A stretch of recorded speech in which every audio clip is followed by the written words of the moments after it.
Today I'll be doing a scene analysis on the Odessa steps from the film Battleship Potemkin. A large reason for picking this film was this scene alone. Not only is it iconic in Russian film, but it is one of the most iconic scenes in cinema history.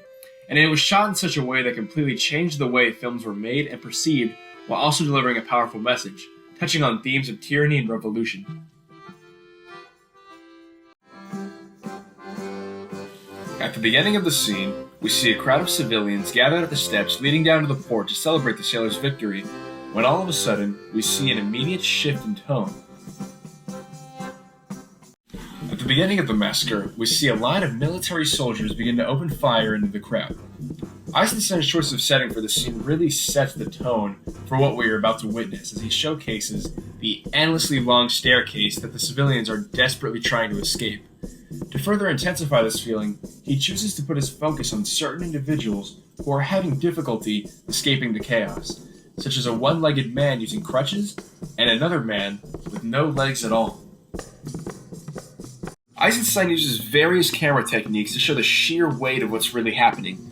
We see close-ups of contorted faces, slow-motion shots of people falling, and various shots of blood and gore, all used to make the audience feel as if they are really part of the scene.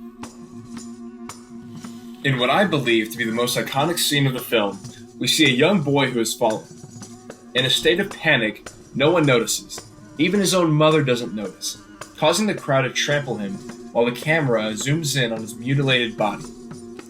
After the mother notices the absence of her son, she races back up the steps to pick up his body and confront the soldiers. As she moves up the steps, we see a long shadow cast over her, showing that she is one against many.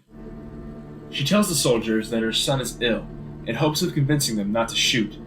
However, it's hopeless. Without hesitation, the soldiers gun her down. The soldiers, who are supposed to be protecting the citizens, instead, they are killing them without mercy. Despite the mother and son not being involved in the conflict, they are still victims of the violence, serving as a reminder of the human cost that war has. In this scene, we see a mother being gunned down, causing her baby's carriage to roll down the steps. Eisenstein uses a montage style of filmmaking to build tension as the carriage begins to roll down the steps.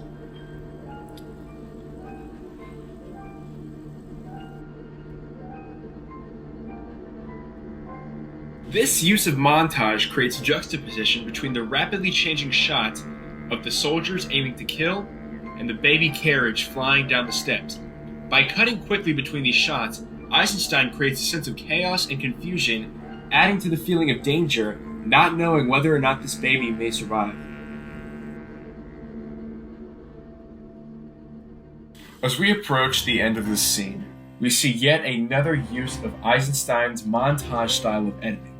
This time, it's the lion statues that tie together all of the various shots and angles of the Odessa steps scene. Our first appearance of the lion, he's shown sleeping, seemingly unaware of what's taking place. But by the end, as the soldiers approach the bottom of the steps, we see the lion take on a new stance.